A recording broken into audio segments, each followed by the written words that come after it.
This is an awesome thing. Thanks, David, for making this happen. This is just great. And thanks to all the storytellers who've just been killing it tonight.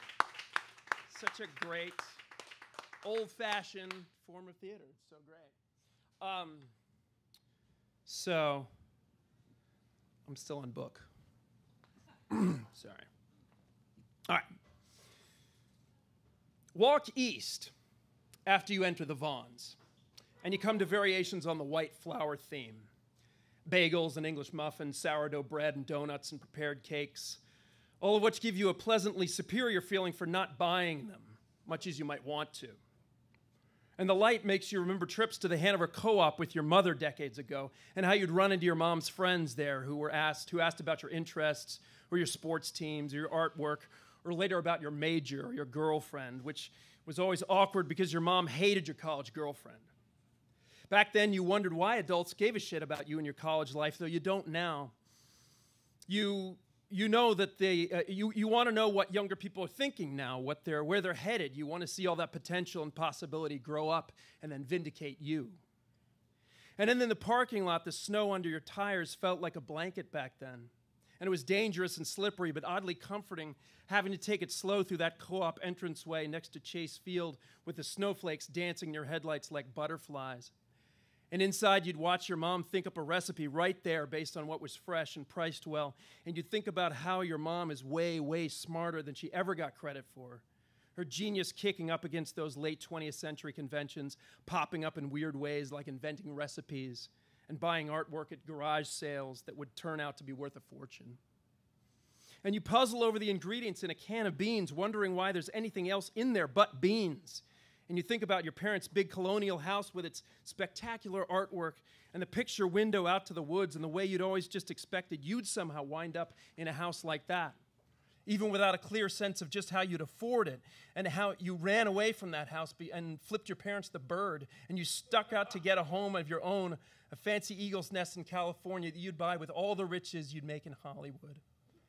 And that would finally impress them and validate you. But now you look at your life, and the house you have is hardly a palace. And the secret is that they even helped you pay for it, damn them, and their generosity. And then you curl around the south wall of that giant fluorescent food warehouse, and you hear Brilliant Disguise on the sound system, that old Springsteen tune. And you remember the time in 1987 when you first put the tape of that album into your Sony Walkman. And you got on your dirt bike with your skinny legs and your dorky shorts, and you didn't know from sex or girls, much less divorce or marriage.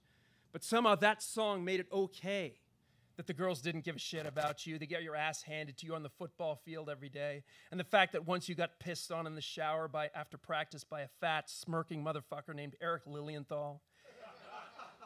And how you wish now that you had the presence of mind to kick that miserable son of a bitch in his naked balls, but you didn't. You just stood there looking disgusted and appalled while Eric fucking Lilienthal just pissed down your leg. And even though all of that, you remember how this song's lyrics about how we can never really know ourselves, much less our friends or our children or even the people we sleep with or marry, those words playing through your Walkman like the soundtrack to the college kids and the high schoolers and everything else around you on Main Street that day made all the bullshit seem a little further off. And if not okay, at least better, or at least more tolerable, at least okay for not being okay. And you grab a carton of eggs and a bunch of bananas, and you think about how your father used to cut bananas onto his cereal every morning in little quarter-inch wheels. And when he was halfway done, he'd hold it out to you, and he'd ask, "Would you like some banana?" And you'd say, "No." And he'd say, "No what?" prompting you to say, "No, thank you," instead of just "no." But you'd just say, "No banana," and then you'd crack up. And I swear to God, we had that conversation every morning for about 2 years. And then it's a hard left down to the dairy section to grab some grated cheese. And on the way, you catch sight of some stacks of six-packs, Fat Tire and Golden Road and Sam Adams. And you remember throwing back a couple of Dos Equis one summer, trying to look cool even though you couldn't stand the odd, bitter taste, before heading to that dock near Ledyard Bridge where the girl you liked, Alicia Oxenhandler, who's a 5th grade teacher in Arizona now, was wearing a black one-piece with a Playboy logo on the hip, and she looked like a mermaid diving into the water, all tan skin and curvy breasts and ringlets, and everything she did made your skin hot and your breath catch. Even though she liked you and held your hand and sat next to you, you had no idea what to do with her or when to do it. And then one day later that summer, you went to a party with her and you saw her dancing with a college kid leaning into him in a way she never had with you. And you realized that maybe that's just how she was with guys, or maybe she was just looking for a guy who would make a move and she was 19 and you were 16. Anyway, what made you think she'd have any use for you? And you wonder if things could have been different, if you'd just been smoother and more confident. And then while you're going down the cake flower aisle, you think about how everyone says confidence is sexy and that you should try to be more confident and just be confident. But what the fuck does that mean anyway?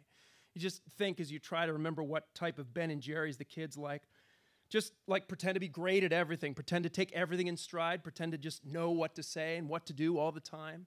You choose Cherry Garcia and you think, I'm certain that is very sexy. Just like being 6'5" and having a 200 IQ is undoubtedly really sexy too. Thanks for that information, really helpful. And you conclude that the world's problems are all caused by confident people.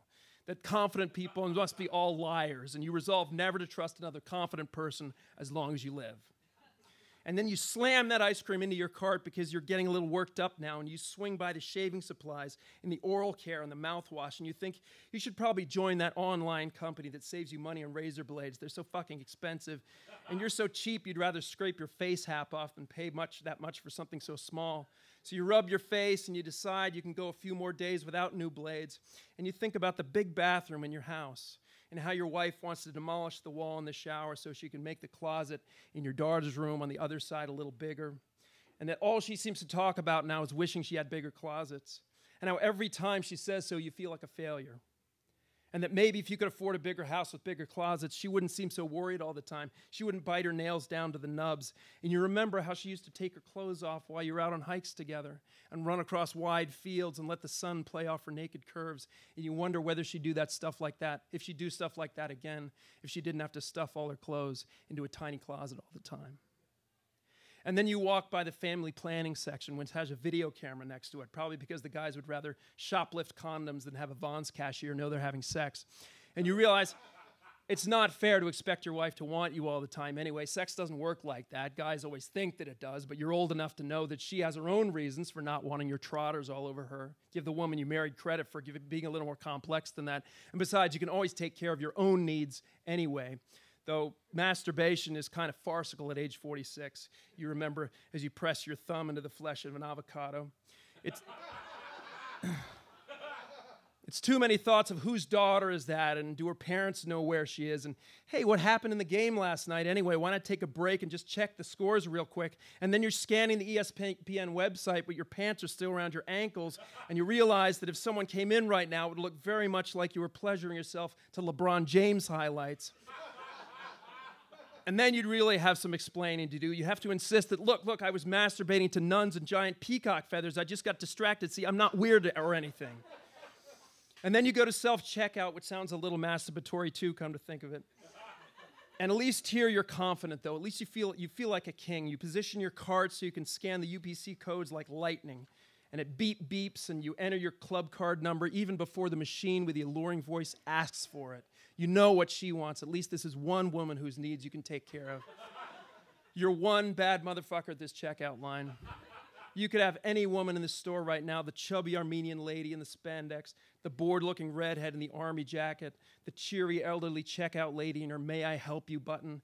And you keep an eye on her total, and you make sure the machine is charging you right because you know from experience she's a sly one. And at the end, you even decide to pay for a bagel because you're pretty sure you forgot to pay for one you ate last time while you were shopping. And that's some serious integrity right there. You're a man of character. On top of everything else you tell yourself. And when the machine asks you how many bags you want, you press 0 without hesitation because, bam, you even brought your personal wheelie cart. The one with the faded red canvas, and you're going to wheel your own goddamn groceries home, and you don't even need to waste a single paper bag to help you do it.